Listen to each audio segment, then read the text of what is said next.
Hi, I'm Nicholeen Peck, and I am a parenting expert and a relationship expert. In fact, I worked with troubled youth for so many years who had struggles in their families. One of the key things that I would try to help them do, besides conquering themselves, which was number one, was how to fix their relationships with families. Sometimes our family relationships do not go like we wish that they would. And sometimes we feel like, I don't know if there's anything to do. Well, I'm here to tell you there is something you can do about it. And that's what we're going to talk about in this video. It's all about how to help your family love you.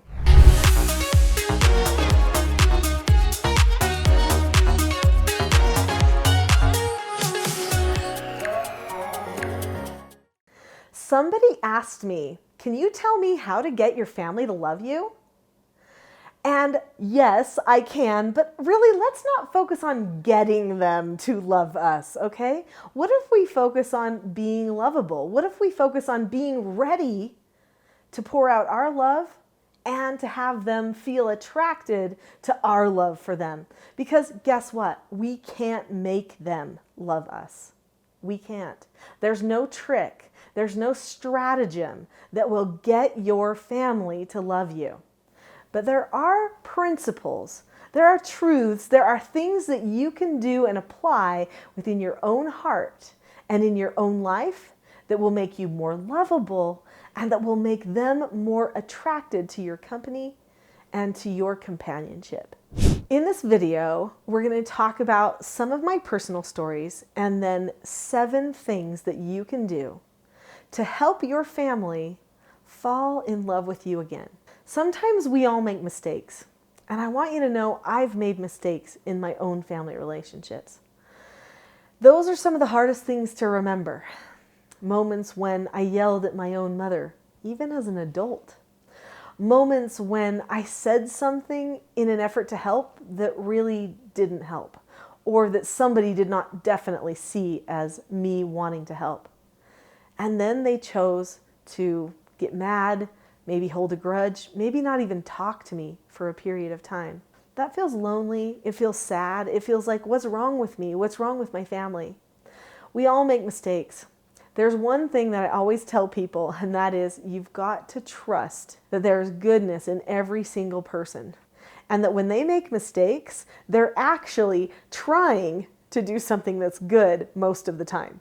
If we can remember that, then maybe we won't be pushing other people away. So if you've been pushed away by family members or you're feeling like it's a struggle to develop a really good bond with them, there could be some underlying reasons why that's happening.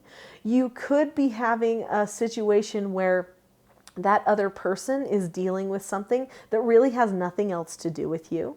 You could be in a situation where that other person maybe psychologically is more manipulative to you, and so you actually can't get through because they are attempting to control you every time you have an interaction. I mean, there are certain things that you just can't control.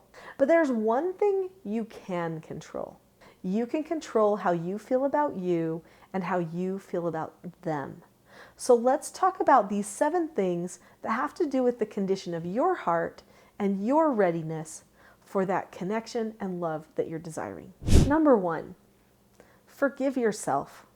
Whatever you did, you probably were trying to do something good. Okay, maybe you weren't. Maybe you were having a selfish moment. We all get those from time to time. But you're human. Okay? You're not perfect. You can't be expected to be perfect. And if somebody does expect you to be perfect, then they are controlling you. They're controlling you psychologically. So don't worry about the fact that you made a mistake. You can fix the mistake, but in order to fix the mistake, you've got to forgive yourself. So admit the mistake happened if you've had one and forgive yourself. Even if you haven't had a mistake, there's probably some thoughts you've had or some things you've done that you feel like might have led to you being even more disconnected from that family member or the family group. Forgive yourself for those. Let them go. Don't hold on to them. Don't process them. Don't think about them again and again. Just stop. Number 2, forgive them. They are not perfect people either. You have got to forgive them. Maybe they were offended and they don't know how to handle themselves. Maybe there's skills they should have that they don't have. Everyone's a work in progress. Every relationship is going to have some bumps and stumbles in the road. Did you know that choosing to overcome this problem sets you on a track to have an even more deep and meaningful relationship than you even did before? It's true. I've had situations with people where we had, well, maybe some people might call a falling out. I never fell out, but another person fell out of love with me, and I was sad about it. But I went to the person, I told them I was sorry for what I did. And then in my heart, I forgave them, even though they never even fully said that they were sorry for what they did. And guess what? Over time, they did then tell me they were sorry. They recognized it. And they decided to just bond to me, and we have a better connection now than we ever had before. This person will go to bat for me. This person will stick up for me. And I don't know if we would have gotten that close if this person wouldn't have had the opportunity to forgive me, and if I wouldn't have had the opportunity to forgive them. Number 3, once you've had the opportunity to forgive yourself and to forgive them, then drop the subject. Don't think about it anymore. We don't do ourselves any favors by rehashing in our minds our past mistakes or somebody else's past mistakes. Don't even talk about it anymore. Once you've had the discussion, it's done. Sometimes inside we get this craving like we need more closure. Even more, we need to discuss it again to be sure. We need to write about it again. You know what? Sometimes it's better to just tell ourselves, just stop talking about this. Just drop the subject. Just let it go. Move on. Give yourself a drop the subject command and a move forward command. That's called self-government. You can do that. Number 4, be yourself. I think sometimes when we're trying to get somebody to love us and appreciate us, we start acting a little weird, a little planned, a little canned, and we don't just feel comfortable in our own skin and be ourselves. Just be yourself. Don't try to be the funny guy or the life of the party or make the coolest desserts or all those things that we do to show off. Just be a regular person. It's hard to bond to a person who's trying to seek attention. And when you're showing off, that's what you're doing. When you're trying to get everybody to notice you, they have a harder time loving you. Be real. Share some of your struggles. Don't be perfect. Just be yourself. Okay, don't make up imperfections. That's unattractive and seems a little manipulative too. Don't just be a woe is me, share all your problems. That's another type of attention seeking that nobody likes. Just be okay. Be you. Don't have to be the center of everything. And then they'll end up getting a little bit closer to you. Number 5, be interested. So ask them questions about what's going on in their life. Don't always have to share what's happening in your life.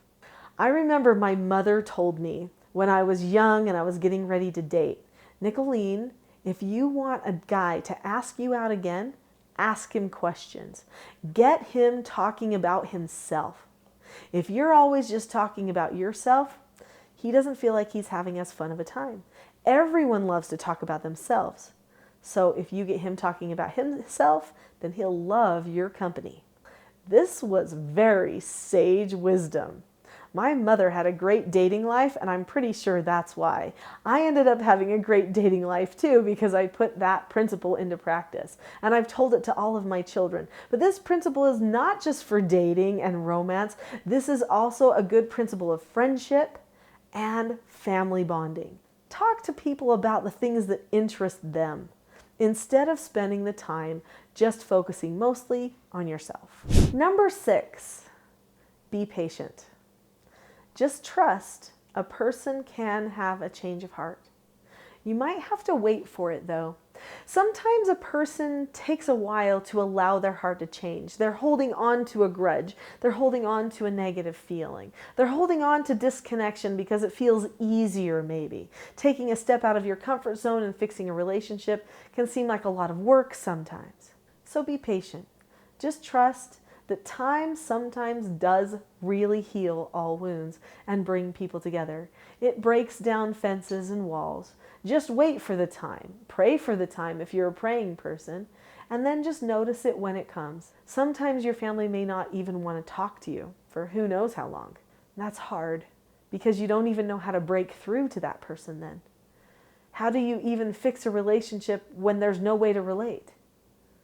Well, there's always the waiting. There's always the patient love. There's always the understanding that comes with trusting they'll have a change of heart too. Sometimes when you don't force, it's better. Number 7, have good communication. So when you do have the opportunity to interact with your family members, maybe you're still living at home and you're interacting all the time, make sure the communication is good. What makes really good communication? Predictability, having a plan, following skills, not letting your emotions take over, having good problem-solving skills and times and meetings and stuff to solve your problems, having combined standards that you can agree on, open communication. There are so many things that affect good communication in a family. Even though the next video that I'm going to refer you to is a video about training children, the principles in that video relate to anyone, whether they have children or not. So please go to the next video, which is in the corner, called How to Teach Problem Solving to Kids.